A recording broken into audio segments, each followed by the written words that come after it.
बहुत समय पहले किसी जंगल में अनामिका नाम की एक चुड़ैल रहती थी।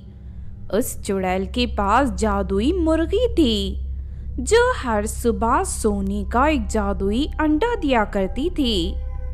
अनामिका चुड़ैल जादुई अंडों का इस्तेमाल हमेशा दूसरों की भलाई के लिए करती थी। वो हर हफ्ते सोने के अंडे टोकरी में रखकर जंगल के आसपास वाले इलाके में घूमा करती थी। जब भी उसे कहीं कोई परेशानी या मुसीबत दिखाई देती तो चुड़ैल जादुई अंडे की मदद से उसकी समस्या हल कर देती थी। इसी तरह एक दिन अनामिका चुड़ैल ढेर सारे सोने के अंडे लेकर गांव में घूम रही थी। तभी उसे घर के सामने बहुत सारे लोगों की भीड़ दिखाई देती है। अरे आखिर यहाँ चल क्या रहा है? लगता है कुछ तो गड़बड़ है, जाकर देखना पड़ेगा।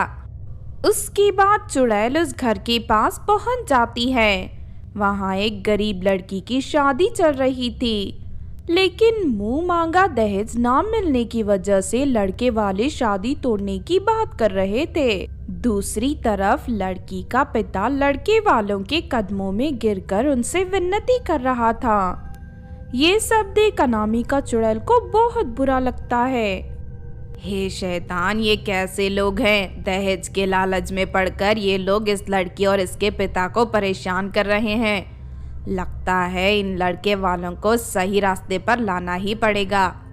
उसके बाद चुड़ैल लड़के वालों के पास जाकर उनसे कहती है, सुनो, तुम लोगों को दहेज चाहिए ना? इस लड़की की तरफ से मैं अभी तुम्हें ढेर सारा दहेज देती हूँ। चलो तुम सब एक लाइन में खड़े हो जाओ। दहेज मिलने की बात सुनकर लड़के वाले खुश हो जाते हैं। फिर दूल्हा अपने माता पिता के साथ चुड़ैल के सामने खड़ा हो जाता है। चुड़ैल अपनी टोकरी से 3 जादुई अंडे निकालकर कहती है, चलो मेरे जादुई अंडों, इन तीनों की सोच बदल दो। इतना कहकर चुड़ैल एक एक कर उन तीनों के सर पर अंडे फोड़ देती है। फिर अगले ही पल तीनों का सिर लट्टू की तरह गोल गोल घूमकर रुक जाता है। कहो, क्या अभी भी तुम्हें दहेज चाहिए? नहीं नहीं बहन, दहेज लेना और देना बुरी बात है। मुझे दहेज में 1 रुपए भी नहीं चाहिए। हाँ, मेरी पत्नी ठीक कह रही है। हम तीनों दहेज के लालच में अंधे हो गए थे, लेकिन अब हमें एहसास हो गया है कि दहेज के लिए कभी किसी गरीब पिता को परेशान नहीं करना चाहिए। दूल्हे के माता पिता की बात सुनकर वहां मौजूद सभी लोग बहुत खुश होते हैं और तालियां बजाकर चुड़ैल की तारीफ करने लगते हैं। इस तरह चुड़ैल अपने जादुई अंडे से उस गरीब लड़की की जिंदगी बर्बाद होने से बचा लेती है। उसके बाद उस लड़की की बड़ी धूमधाम से शादी हो जाती है। फिर विदाई के समय चुड़ैल दुल्हन को ढेर सारे सोने के अंडे देते हुए कहती है, ये सोने के अंडे अपने पास रखो। जब भी तुम्हारे ससुराल में तुम्हें कोई परेशान करे तो इन अंडों को उसके सर पर फोड़ देना। चुड़ैल की आवाज सुनकर दुल्हन बहुत खुश होती है और हंसी खुशी अपने ससुराल चली जाती है। फिर कुछ दिनों बाद कनिका नाम की लड़की को चुड़ैल की जादुई अंडों के बारे में पता चल जाता है। कनिका एक लालची और धोखेबाज लड़की थी। वो उन जादुई अंडों का इस्तेमाल अपने फायदे के लिए करना चाहती थी। अगर मुझे चुड़ैल के जादुई अंडे मिल जाए तो उन अंडों को अमीर लोगों के सर पर फोड़कर मैं उन्हें आसानी से अपने वश में कर सकती हूँ। उसके बाद वो लोग खुशी खुशी अपनी सारी दौलत मेरे हवाले कर देंगे। फिर एक रात मौका पाकर कनिका चुड़ैल के घर से एक सोने का अंडा चुराकर अपने घर की ओर भागने लगती है। लेकिन तभी अचानक रास्ते पर पड़े कीचड़ में कनिका का पैर फिसल जाता है और बहुत धड़ाम से जमीन पर गिर जाती है। तभी वो जादुई अंडा उछलकर उसके सर पर फूट जाता है, जिस वजह से कनिका का सर गोल गोल घूमने लगता है और वो पूरी तरह पागल हो जाती है।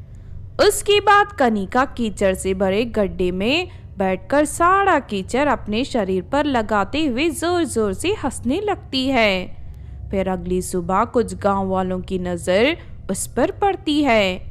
कनिका को पागलपन के दौरे पड़ते देख गांव वाले हैरान रह जाते हैं। अरे अचानक ये कनिका इस तरह उल्टी सीधी हरकतें क्यों कर रही है? मुझे लगता है इसके दिमाग में कोई गहरी चोट लग गई है जिसकी वजह से इसे पागलपन के दौरे पड़ रहे हैं। अगर ऐसी बात है तो इसे हमें जल्द से जल्द पागलखाने ले जाना चाहिए।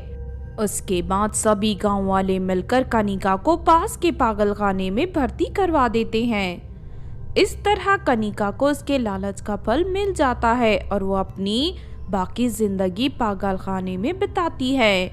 दूसरी तरफ चुड़ैल अपने अंडों का इस्तेमाल अच्छाई के लिए करते हुए खुशी से रहने लगती है। बहुत समय पहले पूर्वी भारत के जंगल में सोने और चांदी से बनी दो चुड़ैल बहनें रहती थी।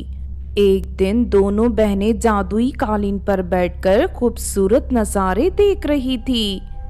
तभी वो देखती है कि नदी में एक मगरमच्छ ने दो लड़कों पर हमला कर दिया है। अरे बचाओ, कोई हमें बचाओ, कोई तो हमें बचा लो।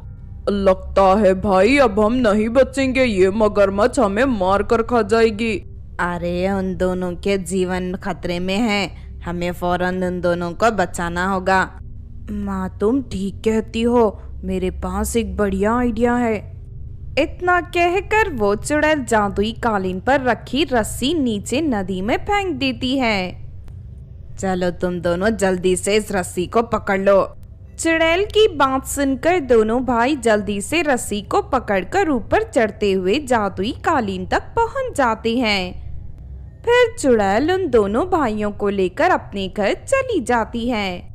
तुम दोनों बहुत घायल हो गए हो, ये लो ये शरबत पी लो, इसे पीते ही तुम्हारे शरीर के सारे जख्म ठीक हो जाएंगे।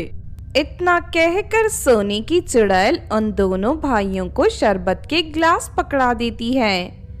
शरबत पीते ही उन दोनों भाइयों के शरीर के सारे घाव ठीक हो जाते हैं। ये चमत्कार देख दोनों की आंखें फटी की फटी रह जाती हैं।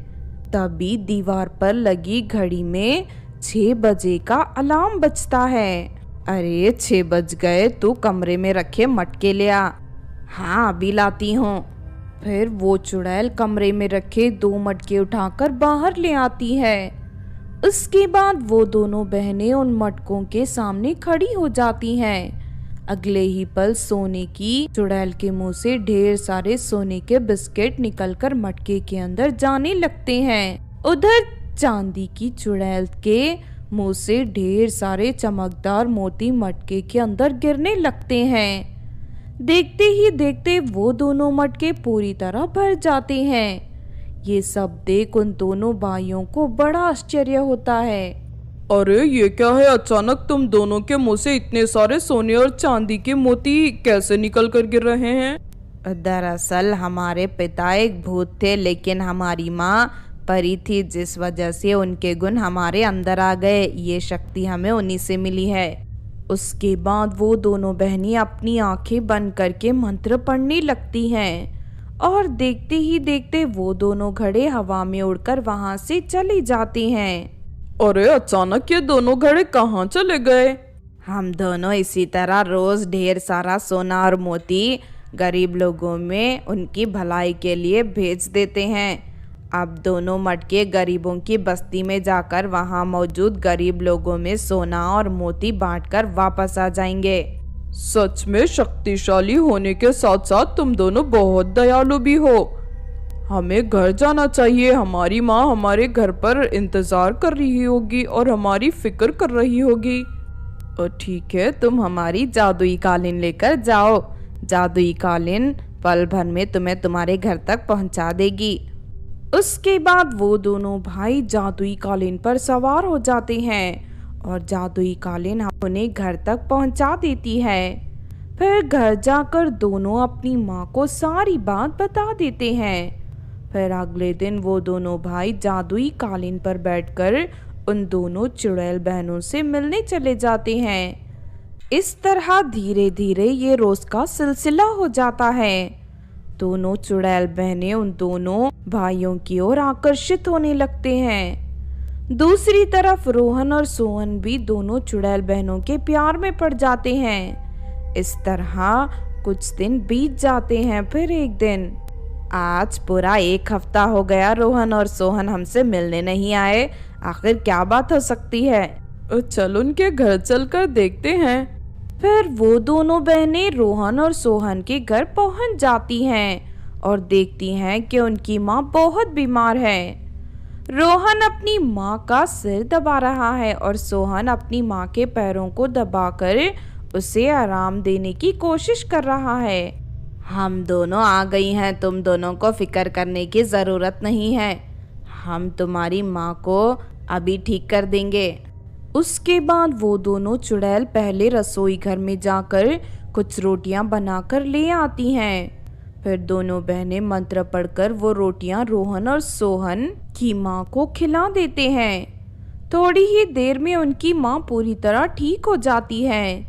दोनों चुड़ैल बहनें रोहन और सोहन की माँ को बहुत पसंद आती हैं। मेरे बेटे हमेशा तुम दोनों की तारीफ करते हैं। तुम दोनों बहुत अच्छी हो, इसीलिए मैं चाहती हूँ कि तुम दोनों मेरी बहू बन जाओ। फिर अगले दिन रोहन और सोहन की माँ अपने बेटे की शादी दोनों चुड़ैलों से करवा देती है। उसके बाद वो दोनों चुड़ैल बहनें रोहन और सोहन के घर पर हंसी खुशी अपनी जिंदगी जीने लगती हैं।